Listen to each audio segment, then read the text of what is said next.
गुरुभ्यो नमः। इतरव्यपदेशाधिकरणम्। अत्र पुनः अन्यथा पुनश्चेतनकारणवादः आक्षिप्यते इति। अन्येन केनचित् तर्केण चेतनकारणतावादः आक्षिप्यते। चेतनाधिजगत्प्रक्रियायाम् आश्रीयमाणायां हित अकरणादयः दोषाः प्रसज्यन्ते इति। इतरव्यपदेशाद्धिताकरणादिदोषप्रसक्तिः पूर्वपक्षसूत्रम्। इतरव्यपदेशात् हित अकरणादिदोषप्रसक्तिः। चेतनात् जगत्सृष्टिः भवता उच्यते। चेतनाद्धि जगत्प्रक्रियायाम् आश्रीयमाणायां, जगत्प्रक्रिया जगत्सृष्टिः, जगत्सृष्टौ स्वीक्रियमाणायां हित अकरणादयः केचन दोषाः भवन्ति। कुतः? इतरव्यपदेशात् उच्यते। इतरस्य शारीरस्य ब्रह्मात्मत्वं व्यपदिशति श्रुतिः स आत्मा तत्त्वमसि श्वेतकेतो इति प्रतिबोधनात्। तत्र विषयं वदामि। एतत् सर्वम् अत्यन्तं महान् विचारः कोऽपि नास्ति। वेगेन पठित्वा अग्रे गन्तुं शक्यते। जीवाभिन्नस्य परमात्मनः खलु जगत्कारणत्वं भवता उच्यते। तत्र एवं यदि स्वीक्रियते तर्हि अन्यः कश्चन प्रश्नः पूर्वं कृतः, भोक्तृभोग्ययोरैक्यं स्यादिति। भोक्त्रापत्यधिकरणे भोक्तृभोग्यादिव्यवस्था न स्यात् इत्युक्तं, तस्य लोकरीत्या परिहारः उक्तः। इदानीं तमेव अंशमादाय अन्यः दोषः आक्षिप्यते। जीव ईश्वर ऐक्यस्वीकारात्, जीवेश्वर ऐक्यस्वीकारात् किं भवति? जीवाभिन्नस्य ईश्वरस्य जगत्सृष्टिः कारणत्वं वक्तव्यं भवति। किमर्थम् इत्युक्ते जीवस्य हिताहितादि प्राप्त्यर्थं, जीवस्य हितप्रियादि अथवा इष्टानिष्टादि प्राप्त्यर्थम्, इष्टप्राप्त्यर्थम् अनिष्टप्राप्त्यर्थं च कर्मानुसारेण उपभोगार्थं, जीवस्य उपभोगार्थं जगत् स्रष्टव्यं भवति। तर्हि जीवस्य इष्टानिष्टादयः सन्ति, तर्हि तदभिन्नस्य ईश्वरस्यापि तद्भवति इति कृत्वा जीवेश्वरयोः ऐक्यं साङ्कर्यम् आपादयति इत्यभिप्रेत्य पृच्छति। जीवेश्वरयोः ऐक्यं स्वीक्रियते, तथा च जीवाभिन्नस्य ईश्वरस्य जगत् स्रष्टृत्वम् उच्यते, तर्हि केचन क्लेशाः भवन्ति इति अन्ये केचन तर्काः। तस्मात् जगत् चेतनकारणतावादः त्यक्तव्यः इति पूर्वपक्षिणाम् आशयः। एतत् सर्वम् इदानीं पठनेनैव स्पष्टं भवति, किमपि व्याख्यातव्यं नास्ति। पूर्वपक्षसूत्रमिदम् इतरव्यपदेशात् हिताकरणादिदोषप्रसक्तिः। तत्र हित अकरणादिदोषप्रसक्तिः इत्यस्य अर्थं सामान्यतः वदामि। हितमेव कुर्यात् प्रेक्षावान्, अहितं कदापि न कुर्यात्। प्रेक्षावान् स्वस्य हितमेव खलु करिष्यति। तर्हि ईश्वरः स्वस्य हितमेव कुर्यात्, न अहितं। तदा प्रष्टव्यम्, ईश्वरस्य किं हितम् अहितम् इति अस्ति वा इत्युक्ते, ईश्वरस्य अस्ति वा इत्युक्ते भवद्रीत्या अस्ति। यतः जीवाभिन्नत्वात्, ईश्वरस्य जीवाभिन्नत्वात् जीवस्य हितम् अहितं च वर्तते, तदभिन्नस्य ईश्वरस्यापि तर्हि भवति इति। एवञ्च किं भवति? औपाधिकभेदव्यवस्थाम् अनालोच्य अयं प्रश्नः। औपाधिकभेदव्यवस्था वर्तते इत्युच्यते चेत् उत्तरं भविष्यति, तावदेव। अन्यः कोऽपि महान् विचारः कोऽपि नास्ति। पश्यन्तु, इतरस्य शारीरस्य ब्रह्मात्मत्वं व्यपदिशति श्रुतिः स आत्मा तत्त्वमसि श्वेतकेतो। तत्त्वमसि इत्यादि श्रुत्या ऐक्यं प्राप्तं। यद्वा इतरस्य च ब्रह्मणः शारीरात्मत्वं व्यपदिशति तत् सृष्ट्वा तदेवानुप्राविशत् इति। द्वेधापि श्रुतिरस्ति। तत्र जीवस्य ईश्वरैक्यं वदति, ईश्वरस्य जीवरूपत्वं वदति। ईश्वरस्य जीवरूपत्वं वदति, तत् सृष्ट्वा तदेव अनुप्राविशत् इति। ईश्वर एव जीवभावेन अत्र शरीरम् अनुप्रविश्य वर्तते इत्यपि वदति। यद्वा इतरस्य, अत्र सूत्रे ईषत् व्याख्या वैलक्षण्यम्। इतरव्यपदेशात् इतरस्य जीवस्य ब्रह्मत्वं व्यपदिशति तत्त्वमसि इति, अथवा इतरस्य ईश्वरस्य जीवत्वं व्यपदिशति तत् सृष्ट्वा तदेवानुप्राविशत् इति। स्रष्टुरेव अविकृतस्य ब्रह्मणः कार्यानुप्रवेशेन शारीरात्मत्वप्रदर्शनात् स्रष्टुरेव ईश्वरस्य कार्यं कार्यानुप्रवेशेन शरीरानुप्रवेशेन शारीरात्मत्वप्रदर्शनात् शारीरात्मो नाम जीवः जीवस्तु ईश्वरे एव शरीरे प्रविष्टः ईश्वर एव जीवः इति उक्तत्वात् अनेन जीवेनात्मनानुप्रविश्य नामरूपे व्याकरवाणी इति च परादेवता जीवं परादेवता जीवम् आत्मशब्देन व्यपदिशन्ति परां देवताम् इत्यस्ति वा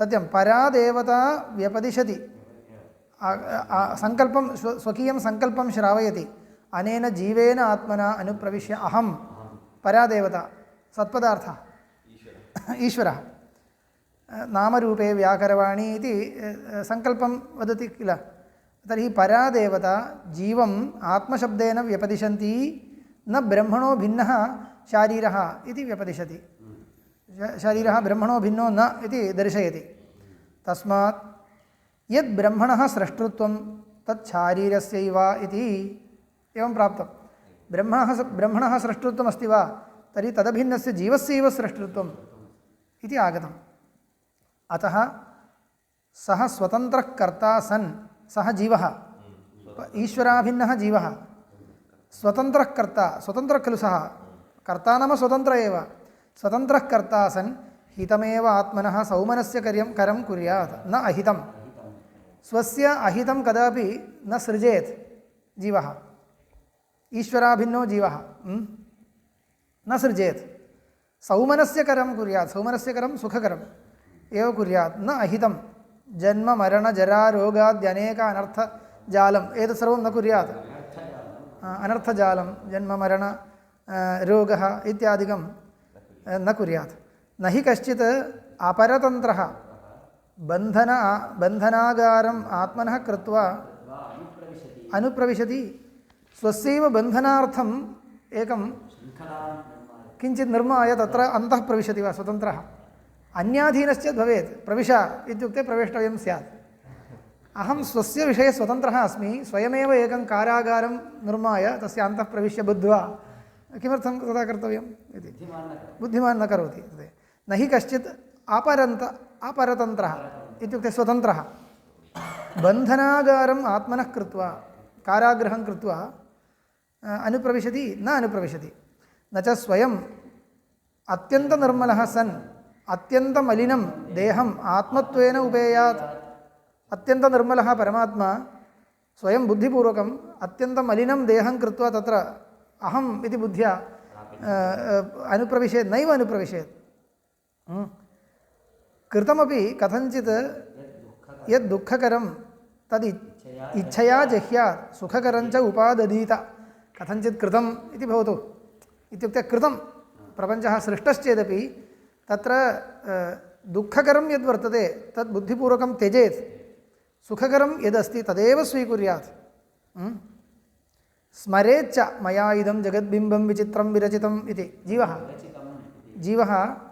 स्मरेत् अहमेव इदं जगद्बिम्बं विरचितवान् कल्पादौ ईश्वराभिन्नः इति स्मरेत् इत्यादि सर्वो हि लोकः स्पष्टं कार्यं कृत्वा स्मरति मया इदं कृतमिति कृतं सर्वं स्मरति इति नास्ति परन्तु स्पष्टं कार्यं कृत्वा जगदेव सृष्टम् इति न स्मर्यते वा इति तत् अवश्यं स्मरेत् यथा च मायावी स्वयं प्रसारितां मायाम् इच्छया अनायासेनैव उपसंहरति अत्र भोः मायावादः खलु अस्माभिराश्रीयते इति सिद्धान्ती कदाचित् वदेत् तं प्रति उच्यते मायिकः एव भवतु प्रपञ्चः तथापि मायावी ऐन्द्रजालिकः मायया किञ्चित् तेन सृष्टं तदधीनं खलु सः तस्य यदि तेन यद् सृष्टं तस्य स्वस्यैव अननुकूलम् इति यदा प्रतीयते झटिति त्यजति खलु सः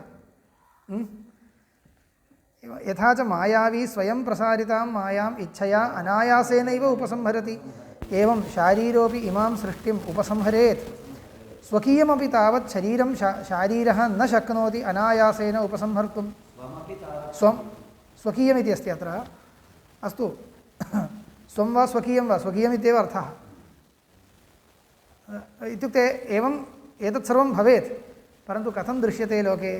एतस्य विपरीतमेव दृश्यते। किं स्वकीयमपि शरीरं शारीरः न शक्नोति अनायासेन उपसंहर्तुं। स्वस्य शरीरस्य विषये एव पूर्णं नियन्त्रणम् अस्माकं नास्ति। श्वः इत्थमेव शरीरं भवेत् इति अद्य निर्णेतुं न शक्यते। तस्मात् स्वस्य शरीरस्य विषये एव नियन्त्रणं नास्ति इति ज्ञायते। एवं हितक्रियाद्यदर्शनात् अन्याय्या चेतनात् जगत्प्रक्रिया इति। नाम जीवाभिन्नस्य परमेश्वरस्य जगत्कारणत्वम् अथवा परमेश्वराभिन्नस्य जीवस्य जगत्कारणत्वम् अन्याय्यम् इति गम्यते। अस्य समाधानम् अधिकन्तु भेदनिर्देशात्। साङ्ख्यमतमिति न स्वतन्त्रस्तर्कः। पूर्वपक्षी साङ्ख्यः इति वक्तुं शक्यते, यतोहि ईश्वरकारणवादस्तु तेन प्रतिषेद्धव्यः। एतादृशतर्केण विरुद्धत्वात् ईश्वरकारणतावादस्तु उचितो न भवति इति उच्यते चेत् किं भवति? अस्तु इति अस्माभिः स्वीकृतं चेत् तदीयः अचेतनप्रधानकारणतावादः स्वीकर्तव्यो भवति इति। कः पूर्वपक्षी इति पृष्टे साङ्ख्यः इत्येव वक्तव्यम्। अधिकन्तु भेदनिर्देशात् सिद्धान्तः। तु शब्दः पक्षं व्यावर्तयति, पूर्वपक्षं व्यावर्तयति। यत् सर्वज्ञं सर्वशक्ति ब्रह्म नित्यशुद्धबुद्धमुक्तस्वभावं शारीरादधिकम् अन्यत् तद्वयं जगतः स्रष्टृ ब्रूमः। वयं जगतः स्रष्टृत्वेन कं दर्शयामः इत्युक्ते जीवादन्यमेव परमेश्वरं दर्शयामः, न तु जीवाभिन्नं परमेश्वरम्। इत्युक्ते औपाधिकभेदम् अङ्गीकृत्यैव वयं व्यवस्थां कुर्मः इति। औपाधिकभेदाङ्गीकारमात्रेणापि इयं व्यवस्था कर्तुं शक्यते। एतदर्थं पारमार्थिकभेदः न आवश्यकः। तत्त्वमस्यादिश्रुतयस्तु पारमार्थिकं स्वरूपैक्यं वदति, श्रुतयः वदन्ति। एवञ्च पारमार्थिकं स्वरूपैक्यं वर्तते इति कृत्वा व्यावहारिकम् ऐक्यं वर्तते इति न मन्तव्यं। व्यावहारिकस्तु भेद एव, ईश्वरत्वेन जीवत्वेन च भेद एव इति वक्तव्यम्। एतदर्थं सूत्रम्। जीवादधिकं परमेश्वरं, जीवादपेक्षया अधिकसत्ताकम् इति न, अत्युत्कृष्टं मायोपाधिना अत्यन्त उत्कृष्टं। जीवस्तु पराधीनः, स तु अत्यन्तम् अपराधीनः। इत्युक्ते मायोपाधिकत्वात् अपराधीनो भवति। तस्मात् जगत् सृष्ट्यादि कमपि कर्तुं सामर्थ्यवन्तम् अन्यम् एकम् आत्मानम् ईश्वरं मन्यामहे इति अन्यत्वं प्रतिपादयितुम् इदं सूत्रम्। यत् सर्वज्ञं सर्वशक्ति ब्रह्म, अतएव अधिकत्वं सर्वज्ञत्वात् सर्वशक्तित्वात् सः अधिकः। यत् सर्वज्ञं सर्वशक्ति ब्रह्म नित्यशुद्धबुद्धमुक्तस्वभावं शारीरादधिकम् अन्यत्। अधिकम् इत्यस्य साक्षात् वाच्यार्थः अन्यत् इत्यर्थो न, परन्तु अधिकश्चेत् अवश्यम् अन्यो भवति। अधिकत्वे सति अन्यत्वम् अर्थात् भवति इति कृत्वा अन्यत् इति आर्थिकार्थम् आदाय व्याख्यानं कृतम्। अधिकम् अन्यत् तद्वयं तत् इत्युक्ते तत् ब्रह्म, तदेव ब्रह्म वयं जगतः स्रष्टृ ब्रूमः। न तस्मिन् हित अकरणादयो दोषाः प्रसज्यन्ते। बहुदुक्ताः दोषाः तस्मिन् न प्रसज्यन्ते। न हि तस्य हितं किञ्चित् कर्तव्यम् अस्ति, अहितं वा परिहर्तव्यं नित्यमुक्तस्वभावत्वात्। एतदर्थमेव विशेषणं योजितं नित्यशुद्धबुद्धमुक्तस्वभावम् इति। तस्य हितं वा अहितं वा किमपि नास्ति। एवञ्च स्वस्य हितमेव कुर्यात् इति भवताम् आपादनम् असङ्गतं। तस्य हितमेव नास्ति इति। भोः जीवस्य हितमस्ति, जीवः स च एकः खलु इति पृष्टे तदादाय पूर्वपक्षिणा प्रष्टव्यं। तत्तु स्वरूपैक्यमादाय उच्यते, न तु विशिष्टरूपेण ऐक्यमादाय। विशिष्टरूपेण ऐक्यं नास्ति, भेद एव वर्तते। भेद एव इति किमर्थं वक्तव्यम् उच्यते मया? भेदाभेदः इति न मन्तव्यं। जीवेश्वरयोः भेदाभेदः इति न।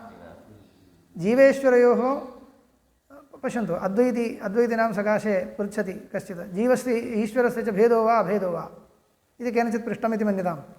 अस्माभिः किं वक्तव्यं? स्वरूपेण चेत् अभेद एव, विशिष्टरूपेण चेत् भेद एव तत्र इदं न कर्तव्यं शुद्धरूपेण चेत् ऐक्यमेव अत्यन्त ऐक्यम् अत्यन्त ऐक्यं नाम अत्यन्त ऐक्यम् अत्यन्ततादात्म्यं तदेव विशिष्टरूपेण चेत् भेद एव सर्वथा भेदः इदानीं सृष्ट्यादिप्रक्रिया यदा वक्तव्या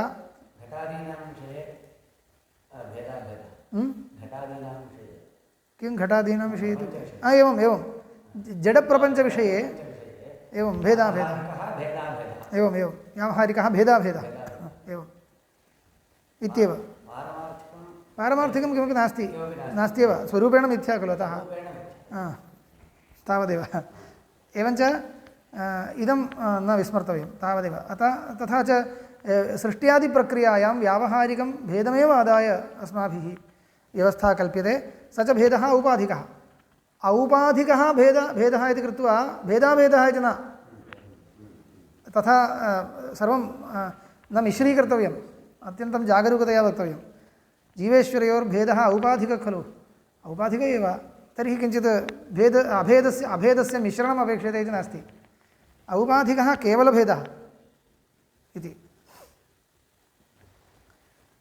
तत्र नञुल्लिखितः भेदः नञुल्लेखयोग्यः भेदः केवलभेदः इति उच्यते घटः पटो न एवं जीवः ईश्वरो न जीवत्वेन ईश्वरत्वेन च यदा जीवेश्वरयोरुपस्थापनं क्रियते तदा न इत्येव खलु वक्तव्यं जीवः ईश्वरो न इत्येव जीवत्वेन ईश्वरत्वेन च भेद एव इति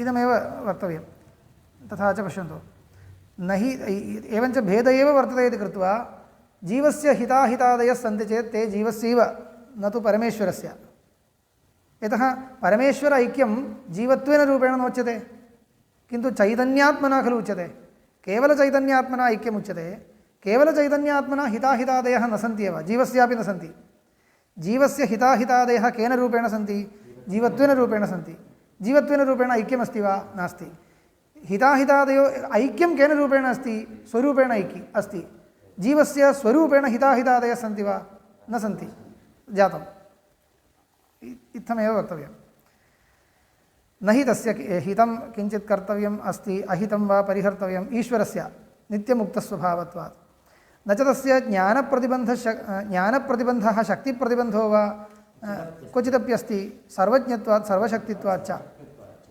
एवञ्च सः अधिकः इति अत एव सः अधिकः ज्ञानप्रतिबन्धः नास्ति शक्तिप्रतिबन्धो वा नास्ति इति कृत्वा सः जीवापेक्षया अधिकः शारीरस्तु अनेवं विधः तस्मिन् प्रविभज्यन्ते हिताकरणादयो दोषाः प्रसज्यन्ते हिताकरणादयो दोषाः शारीरे प्रसज्यन्ते हिताकरणादयो दोषाः शारीरः कश्चित् हितमेव कुर्याद् वा इति भवता आपादनं क्रियते शारीरः हितमेव कुर्यात् अहितमेव कुर्यात् तस्य हिताहितादयः सन्ति एते दोषाः तत्र भवता आपादनीयाः न तु तं वयं जगतः स्रष्टारं ब्रूमः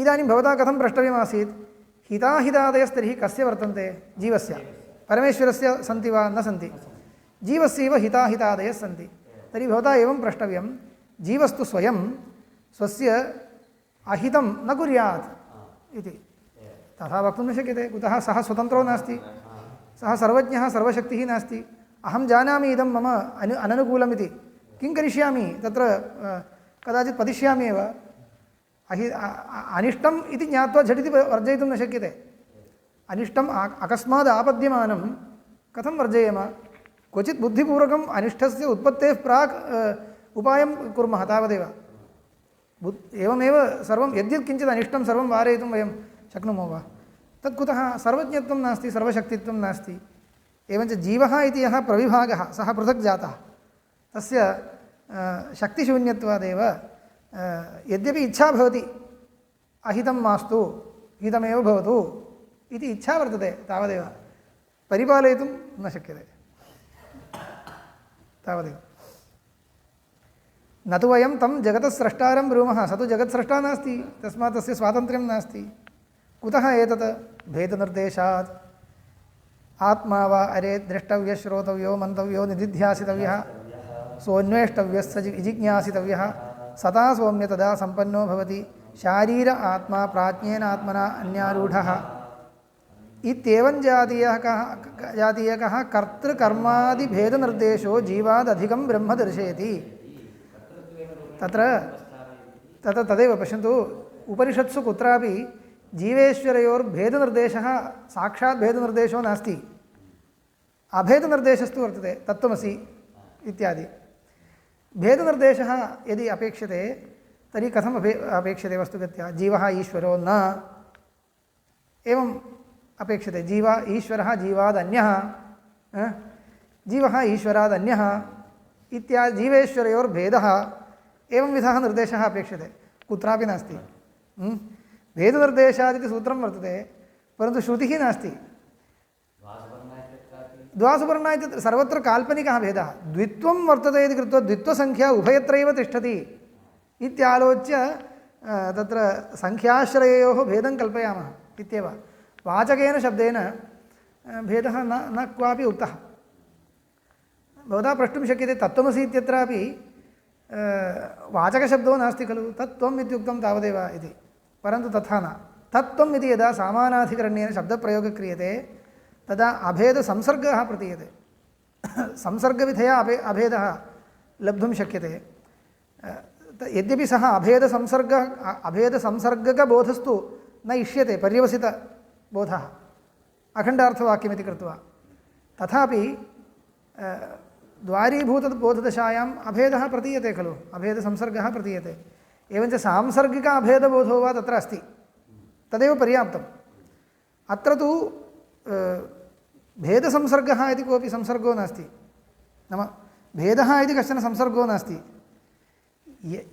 भेदसंसर्गः इति नैयायिकैः व्यवह्रियन्ते, तस्य कोऽर्थः भेद एव संसर्गः इति न। यः संसर्गः भेदं विना अनुपपन्नः सः संसर्गः सर्वोपि भेदसंसर्गः इत्युच्यते, तावदेव। स्वरूपसम्बन्धः, समवायसम्बन्धः, संयोगसम्बन्धः, एते सर्वे भेदसम्बन्धाः इति। भेदं विना, धर्मिणोर्भेदं विना अनुपपन्नाः संसर्गाः भेदसंसर्गाः, तद् कुत्रचित् लब्धुं शक्यते, तावदेव। आत्मा वा अरे द्रष्टव्यः, अयं भेदव्यपदेशः, नाम भेदेन व्यपदेशः, दृष्टृत्वेन द्रष्टव्यत्वेन च। आत्मा इत्युक्ते असंसारी आत्मा द्रष्टव्यः, संसारिणा त्वया संसारनिवृत्त्यर्थम् असंसारी आत्मस्वरूपं द्रष्टव्यं। तर्हि संसार्य आत्मा असंसार्य आत्मा इति भेदः लब्धः खलु। एतादृश एव भेदव्यपदेशः, अन्यः कोऽपि नास्ति। एतत्तु औपाधिकभेदमादाय अपि उपपादयितुं शक्यते इति कृत्वा एतादृशभेदव्यपदेशान्यथानुपपत्या वास्तविकभेदः कल्पनीयः इति नास्ति इत्यपि एतेन सहैव आलोचनीयम्। एवमेव सः सोऽन्वेष्टव्यः, स विजिज्ञासितव्यः। अत्रापि अन्वेष्टृत्वेन भेदः, जिज्ञासितव्यत्व-जिज्ञासितृत्वेन भेदः, त्वाभ्यां भेदः। सता सौम्य तदा सम्पन्नो भवति, सता सम्पन्नो भवति, सता सम्पन्नः इति तृतीयया भेदनिर्देशः। शारीर आत्मा प्राज्ञेन आत्मना तृतीयया, इदं पूर्वमेव आगतम्। इत्येवं जातीयकः कर्तृकर्मादिभेदनिर्देशः जीवादधिकं ब्रह्म इत्युक्ते कश्चित् कर्तृत्वेन व्यपदिशति, अन्यः कर्मत्वेन व्यपदिशति। कर्तृकर्मणोः भेदः अवश्यम् आवश्यकः इति कृत्वा भेदः आर्थिकसिद्ध्यति इत्येव। एवञ्च वाचकशब्देन भेदनिर्देशः क्वापि नास्ति, आर्थिकभेदनिर्देशस्तु वर्तते। आर्थिकभेदनिर्देशस्तु अस्ति, आर्थिकभेदनिर्देशोपि भेदनिर्देशः एव खलु इत्युक्ते सत्यं, भेदनिर्देशः एव, परन्तु आर्थिको यः भेदनिर्देशः सः पारमार्थिकं भेदं न कल्पयिष्यति, न व्यवस्थापयति। यतोहि ऐक्यश्रुतिरस्ति, जीवेश्वरयोर्भेदस्तु आर्थिकः लभ्यते, ऐक्यं तु साक्षात् श्रुत्या लभ्यते। तर्हि साक्षात् लब्धं यत् ऐक्यं तद् अविरोधेन खलु आर्थिकः अर्थः कल्पनीयः। श्रुतार्थापत्या यदा किञ्चित् कल्प्यते, भवता जीवेश्वरयोर्भेदः कल्प्यते, सः श्रुत्य अविरोधेन कल्पनीयः इति कृत्वा ऐक्यस्य तत्त्वमसि इत्यादिना साक्षात् श्रुतत्वात् तत् अविरोधेन यदा जीवेश्वरयोर्भेदः कल्प्यते सः औपाधिक एव कल्पनीयः। औपाधिकभेदकल्पनाम् आदाय किञ्चित् निर्वोढुं न शक्यते इति मन्यतां तर्हि पश्यामः तथा तु नास्ति औपाधिकभेदमादाय एव स्रष्टृत्वं संसारित्वम् असंसारित्वं सर्वं विवेचयितुं शक्यते इति स्थिते पारमार्थिकभेदकल्पने मानं नास्ति तस्मात् औपाधिकभेदमादाय शास्त्रव्यवहारः प्रवर्तते जुष्टं यदा पश्यत्यन्यमीशमस्य महिमानमिति वीतशोकः सः अन्यम् इत्यत्र शरीरादन्यत्वमुच्यते शरीरे निमग्नः पुरुषः अनीशया शोचति मुह्यमानः इत्यस्ति तर्हि शरीरे निमग्नत्वमेव शोककारणम् इति तत्र उक्तं तर्हि शोककारणस्य निवर्तनं कथम् इति खलु अग्रे प्रतिपादनीयं शरीरे मग्नत्वं नाम शरीरे तादात्म्येन अध्यासवत्वं शरीरतादात्म्याध्यासवत्वमेव शरीरे निमग्नत्वम् इदं शोकस्य कारणम् इत्युक्त्वा अनन्तरं शोकनिवृत्त्यर्थं किं वक्तव्यं यदुपदेष्टव्यं तदेव खलु अग्रे वक्तव्यं तर्हि अन्यं पश्यति अन्यं शरीराध्यासं शरीरतादात्म्याध्यासरहितं स्वरूपं पश्यति इत्येव एवञ्च जीवेश्वरयोः तत्र भेदविषये तत्र सन्दर्भो नास्ति इति मुण्डके व्याख्यानं कर्तव्यं शारीर आत्मा जातम् इदं जातं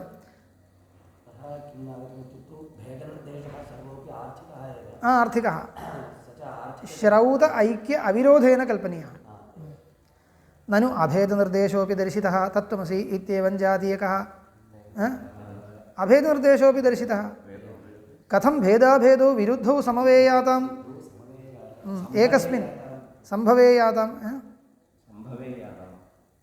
संभवेयाताम् इत्यस्ति वा संभवेत् संभवेतां संभवेयाताम् इति नास्ति खलु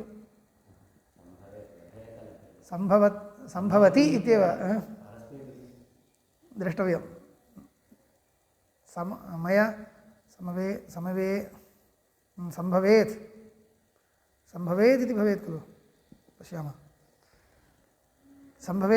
संभवेताम् इति भवेत् संभवेतां द्विवचनं संभवेतां संभवेयाताम् इति कस्मादागतं न ज्ञायते एवं वा तर्हि तदेव सम्यक् स्यात् कथं भेदाभेदौ विरुद्धौ संभवेतां नैषदोषः भेदश्च अभेदश्च इति कथम् इति तदा उच्यते नैषदोषः इदम् औपाधिकभेदमादाय व्यवस्थां कुर्मः इति आकाशघटाकाश न्यायेन उभयसम्भवस्य तत्र प्रतिष्ठानं दत्वा तर्हि विरोधोऽपि नास्ति औपाधिकम् उभयमपि सङ्गच्छते अपि च यदा तत्त्वमसि इत्येवं जातीयकेन अभेदनिर्देशेन अभेदप्रतिबोधितो भवति तत्र अभेदः उपदिश्यते तेन वाक्येन अभेदप्रतिबोधः जातो वा अथवा न जातः खलु यदि जातः स्यात् तर्हि ततः परं पृच्छा नास्ति तत्त्वमसि इत्येवं जातीयकेन अभेदनिर्देशेन अभेदप्रतिबोधितो भवेत् अपगतं भवति तदा जीवस्य संसारित्वं ब्रह्मणश्च स्रष्टृत्वं समस्तस्य मिथ्याज्ञानविजृम्भितस्य भेदव्यवहारस्य सम्यक्ज्ञानेन बाधितत्वात् इति सम्यक्ज्ञानेन बाधितत्वात् तत्र कुतः एव सृष्टिः कुतो वा हिताकरणादयो दोषाः अविद्याप्रत्युपस्थापित नामरूपकृतकार्यकरणसङ्घातोपाध्यविवेकृता हि भ्रान्तिः हिताकरणादिलक्षणः संसारः न तु परमार्थतः अस्ति इत्यसकृतवोचाम जन्ममरणछेदनभेदनाद्यभिमानवत् इति शरीरे जन्म मरणं छेदनं भेदनं एतत् सर्वं ममैव इति अभिमानः शरीरतादात्म्याध्यासात् इदं मध्ये किमर्थमुक्तं तत्र पारमार्थिकदृष्ट्या यदुच्यते तदत्र व्यावहारिकस्य प्रश्नस्य उत्तरचिन्तनकाले तन् न मिश्रीकर्तव्यमिति उभयं मिश्रीकृत्य अद्वैतचिन्तनं न कर्तव्यं व्यावहारिकविषये प्रश्नो वा पारमार्थिकविषये प्रश्नो वा इति दशाभेदेनैव उत्तरं वक्तव्यं तत्र सम्मोहः न प्राप्तव्यः तर्हि तत्त्वमसि इति वाक्येन उपदिष्टं यद् आत्मैक्यं तदादाय भवान् किं पृच्छति ईश्वरस्य जगत्सृष्टिः हिताकरणादिपूर्विका खलु अहितं न कुर्यात् ईश्वरः हिताहितादिकं दृष्ट्वा एव कुर्यादिति ओहो हिताहितादिकं सर्वं संसारदशायां खलु तर्हि तत्त्वमसि वाक्यार्थः न आलोचनीयः तत्त्वमसि वाक्यार्थम् अनालोच्यैव एतत् सर्वं विचारणीयं तत्त्वमसि वाक्यार्थं च आलोचयामि हिताकरणादिकं कथम् इति च पृच्छामि एतत् न शक्यते तत्त्वमसि वाक्यार्थः गृहीतश्चेत् ततः परं हितम् अहितं किमपि नास्ति तथा च पारमार्थिकं व्यावहारिकं च मिश्रीकृत्य तत्त्वविचारः न कर्तव्यः तदेव तत्त्वमसि वाक्येन तात्पर्येण यदुक्तं तदत्र व्यावहारिके विषये संयोज्य व्यावहारिकं दोषम् आपादयति एतत् न शक्यते इति तथैव खलु पूर्वपक्षिणा कृतं तत्त्वमसि इत्येन ऐक्यमुक्तं तस्य तात्पर्यं किं तात्पर्यम् आलोचितं वा तात्पर्यम् आलोचितं चेत् हितम् अहितम् इति पदार्थद्वयमेव नास्ति जगदेव मिथ्या सृष्टिरपि मिथ्या ततः परं किं प्रष्टव्यमस्ति अतः तदादाय अत्र प्रश्नः न कर्तव्यः व्यावहारिकीं दशाम् आदाय प्रष्टव्यम् अस्ति भवता व्यावहारिक्यां दशायां ऐक्यमस्ति वा नास्ति भेद एव तर्हि जीवादधिकस्य ईश्वरस्य स्रष्टृत्वमेव उच्यते ईश्वरस्य च हिताहितादिकं स्वकीयं नास्ति जीवस्यैव वर्तते जीवस्य तु सर्वशक्तित्वं नास्ति एवञ्च सर्वशक्तिः सर्वज्ञः कश्चित् हिताहितादिमान् अस्ति वा नास्ति ईश्वरः सर्वज्ञः सर्वशक्तिः तस्य हिताहितादिकं नास्ति जीवस्य तु वर्तते परन्तु सः सर्वज्ञः सर्वशक्तिः न तर्हि कथं भवतां तर्कः सङ्गच्छते हितम् अहितं च ज्ञात्वा स्वयमेव सः परिहरेत् इति भवता तर्कः कृतः कः परिहरेत् जीवो वा ईश्वरो वा स्वकीयं हितम् अहितं च ज्ञात्वा सः स्वयमेव कुतो न परिहरति इति प्रश्नः कृतः कः परिहरेत् जीवो वा ईश्वरो वा जीवश्चेत् तस्य शक्तिर्नास्ति ईश्वरश्चेत् तस्य हितम् अहितं च नास्ति एवमेव अबाधिते तु भेदव्यवहारे सोऽन्वेष्टव्यः स विजिज्ञासितव्यः इत्येवं जातीयकेन भेदनिर्देशेन अवगम्यमानं ब्रह्मणः अधिकत्वं हिताकरणादिदोषप्रसक्तिं निरुणद्धि इति अबाधिते तु भेदव्यवहारे इत्युक्ते यदा तत्त्वमसि वाक्यार्थानुसन्धानेन भेदव्यवहारः बाधितो न भवति इति तत्त्वमसि वाक्यार्थानुसन्धाने अवश्यं बाध्यते भेदव्यवहारः यावत्पर्यन्तं न बाधितः अबाधिते भेदव्यवहारे संसारदशायाम् इत्यर्थः सोऽन्वेष्टव्यः स विजिज्ञासितव्यः इत्येवं जातीयकेन भेदनिर्देशेन अवगम्यमानं ब्रह्मणः अधिकत्वं भेदनिर्देशेन किम् अवगम्यते ब्रह्मणः संसारदशायाम् अधिकत्वम् अवगम्यते तस्यैव तत् अधिकत्वं हिताकरणादिदोषप्रसक्तिं निरुणद्धि हित अकरणादिदोषप्रसक्तिं निरुणद्धि किं निरुणद्धि ब्रह्मणः अधिकत्वं निरुणद्धि इत्यस्य अर्थः कः ब्रह्मणः अधिकत्वं सर्वज्ञत्व सर्वशक्तित्वकृतं खलु सर्वज्ञः सर्वशक्तिः नित्यशुद्धबुद्धमुक्तस्वभावः इति तत्र नित्यशुद्धबुद्धमुक्तस्वभावत्वं स्वीक्रियताम् इदानीम् अधिकत्वे प्रयोजकम् एकं तदस्ति तस्य हिताहितादिकं नास्त्येव सः स्वकीयं हितम् आलोच्य न करोति परकीयं हितम् आलोच्य हिताहितादिकम् आलोच्य करोति इति वक्तव्यं तत्रापि किं भवति जीवस्य हिताहितादिप्राप्त्यर्थं कर्मानुरोधेन न तु यदृच्छया तस्मात् तस्य कर्मानुरोधेनैव कर्तुं शक्नोति अतः अस्य अहितं भवति इति मत्वा झटिति तत् वारयति इति नास्ति यदि तदहितं प्राप्तुं तस्य दुरितं वर्तते तर्हि तद् प्रापणीयमेव ईश्वरेण अन्यथा ईश्वरः पक्षपाती स्यात् अतः अपक्षपातिना तेन अहितमपि प्राप्यते हितमपि प्राप्यते जीवस्य कृते इति युज्यते अश्मादिवच्च तदनुपपत्तिः अश्मादिवच्च तदनुपपत्तिः एकः दृष्टान्तः दीयते यथा लोके तत्र कस्मिन् अंशे दृष्टान्तः इत्युक्ते एकमेव ब्रह्म औपाधिकेन भेदेन औपाधिकेन भेदेन जीवभावम् ईश्वरभावञ्च प्राप्नोति तदानीं जीवभावापन्ने ब्रह्मणि ये विशेषाः ते ईश्वरभावापन्ने ब्रह्मणि न भवन्ति। ईश्वरभावापन्ने ब्रह्मणि ये विशेषाः ते जीवभावापन्ने ब्रह्मण्यपि न भवन्ति इति प्रदर्श्यते। एतस्य कृते अनौपाधिक भेदस्थलमेव उदाहृत्य परिणामस्थलम् उदाहृत्य दृष्टान्तः दीयते। तेन इदमपि सिद्ध्यति इति। यथा लोके पृथ्वीत्वसामान्य अन्वितानामपि अश्मनाम्, अश्म इत्युक्ते पाषाणखण्डः, अश्मनां मध्ये सर्वेपि पार्थिवपदार्थाः खलु, एते सर्वेपि पार्थिवपदार्थाः। ते केचित् महार्हाः मणयः वज्रवैडूर्यादयः, केचन पार्थिवपदार्थाः पाषाणविशेषाः एव, परन्तु वज्रं वैडूर्यम् इति अत्यन्तं महार्हाः महामूल्याः रत्नविशेषाः भवन्ति। केचन तु मध्यमवीर्याः सूर्यकान्तादयः, सूर्यकान्तः चन्द्रकान्तः इत्येवं तेपि पार्थिवाः पदार्थाः एव, मध्यमवीर्याः मध्यमस्तरे विद्यमानाः भवन्ति। अन्ये प्रहीणाः श्ववायसप्रक्षेपणार्हाः पाषाणाः, श्व आगच्छति एवं प्रक्षेपणाय वायसः काकः तस्य प्रक्षेपणयोग्याः पाषाणाः अपि भवन्ति। एवं सर्वमपि पृथिव्याः परिणामः एव इति अनेकविधं वैचित्र्यं दृश्यते। यथा च एकपृथिवीव्यपाश्रयाणामपि बीजानां बहुविधम् एकस्यां पृथिव्यामेव बीजम् उक्तं, बीजं यदा उक्तं भवति उक्तं वपति बीजावापः, बीजस्य वपनम् आवपनं कृतं। यथा च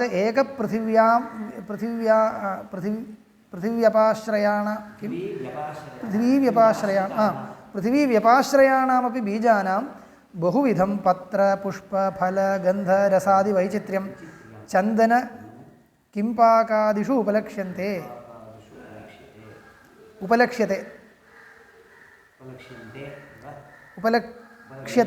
वैचित्र्यम् उपलक्ष्यते। चन्दन किंपाकादिषु, चन्दनस्य पत्र पुष्प फल गन्धरसादयः भिन्नाः। किंपाकः इति अन्यपदार्थः, महातालफलम् इति अत्र अर्थः लिखितः। किंपाकः तत्र वैलक्षण्यमस्ति इति, तदेव तालवृक्षः। यथा च एकस्यापि अन्नरसः अत्र अस्माभिः भुक्तः, अन्नं भुक्तं, तस्य रसरूपेण परिणामो जातः। ततः परं किं भवति, लोहितादीनि केशलोमादीनि च विचित्राणि कार्याणि भवन्ति। लोहितरक्तरूपेणापि तस्यैव परिणामः, केशाद्नखादिरूपेणापि तस्यैव परिणामः इत्येवं विचित्राणि कार्याणि भवन्ति। एवम् एकस्यापि ब्रह्मणः जीवप्राज्ञपृथक्त्वं कार्यवैचित्र्यं च उपपद्यते। पृथक्त्वं, प्राज्ञः परमात्मा, पृथक्त्वं। यद्यपि अत्र ब्रह्मणः कार्यभूताः न भवन्ति, जीवाः परमात्मा च। जीवपरमात्मानौ ब्रह्मकार्यभूतौ नैव, जीवस्तु उपाधिमादाय वक्तव्यं तदेव। एवं कार्यत्वविवक्षा अत्र नास्ति। तथापि एकस्यैव ब्रह्मणः जीवभावः ईश्वरभावश्च। यथा एकस्याः एव पृथिव्याः तत्र वज्रादिभावः अन्यसामान्यपाषाणभावश्च यथा तथा तत् जन्यत्वम् अजन्यत्वम् इति अयम् अंशः दृष्टान्तान् न स्वीकर्तव्यः, जन्यत्वं न स्वीकर्तव्यम्। एवम् एकस्यापि ब्रह्मणः जीवप्राज्ञपृथक्त्वं कार्यवैचित्र्यं च उपपद्यते इत्यतस्तदनुपपत्तिः एवं कार्यवैचित्र्यं स्वभाववैचित्र्यमिति इदानीं विवक्षितं। स्वभाववैचित्र्यं तत्प्रयुक्तकार्यवैचित्र्यं च इत्यतस्तदनुपपत्तिः दोषानुपपत्तिः अस्मादिवच्च तदनुपपत्तिः इति सूत्रं। भवता पृष्टानां दोषाणाम् अत्र उपपत्तिर्नास्ति। श्रुतेश्च प्रामाण्यात् विकारस्य च वाचारम्भणमात्रत्वात् स्वप्नदृश्यभाववैचित्र्यवच्च इत्यभ्युच्चयः।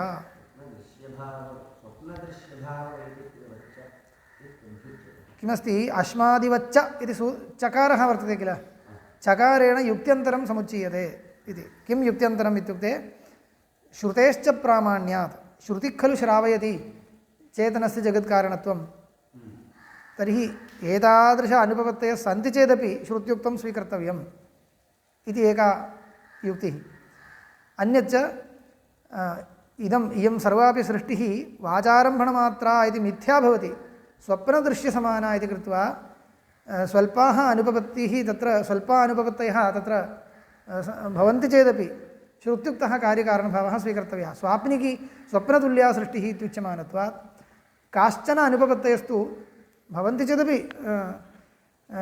तत्र श्रुत्युक्तसमन्वयः उपेक्षणीयः इति न भवति इति गूढाभिप्रायं समुच्चिनोति चकारेण श्रुतेश्च प्रामाण्यात् विकारस्य च वाचारम्भणमात्रत्वात् स्वप्नदृश्यभाववत् भाववैचित्र्यवच्च इति अभ्युच्चयः युक्तेः योजनम् इति इदमपि वर्तते इति इदम् अनुक्त्वापि वयं सम्यगेव परिहारं कुर्मः तथापि अन्ततो गत्वा इदमपि अस्ति एकं ब्रह्मास्त्रम् अस्ति एव इति